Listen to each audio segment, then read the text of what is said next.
Do'stlar, sizlar bilan bir qiziqarli ma'lumotni, yangilikni, bo'lishmoqchiman. Hozirgina bir yangilikni o'qib qoldim. Unda o'sha ingliz tilida edi. Men uni o'zbek tiliga tarjima qilib, sizlarga o'qib berishga harakat qilaman. Ya'ni bunda Google kompaniyasining aksiyalari tushib ketayotganlik sababi nimada ekanligini, tushuntirib bergan bu yerda. Mani portfelimda ham, Google aksiyalari bor edi. Lekin aksiyalarning nima sababdan bunchalik darajada tushib ketayotganligini bilmas edim, to'g'risi. Hozir mana shu yangilikni sizlar bilan bo'lishaman, o'qib beraman. Google aksiyalari 1 yildan ortiq vaqt ichidagi eng yomon kunni boshdan kechirdi va kompaniyaning bozor kapitallashuvi umumiy qiymati bir kunda 264 milliard dollarga kamaydi. Tasavvur qilyapsizmi do'stlar? Bu voqeaning sababi nima? SNBC va The Times of India xabarlariga ko'ra, Google kompaniyasining aksiyalari qariyb 5-7% gacha pastlab ketgan.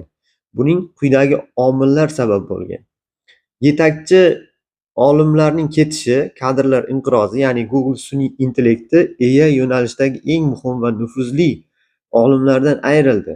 Nobel mukofoti sovrindori Jon Draper DeepMind bo'limidan Anthropic kompaniyasiga o'tib ketgan bo'lsa, Gemini modelini ishlab chiquvchilardan biri Naum Shazer OpenAI safiga qo'shildi, deyapti.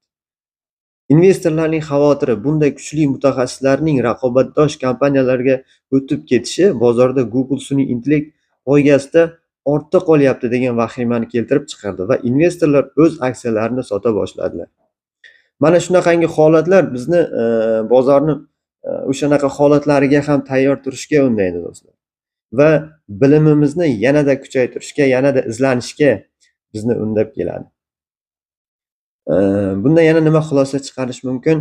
Hech qachon izlanishdan to'xtamaslik, o'rganish kerakligini talab qiladi hozirgi zamon bizdan. Men sizlar bilan bo'lishmoqchi bo'lgan ma'lumotlar shulardan iborat edi.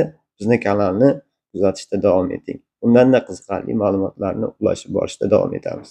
Sog' bo'lasizlar.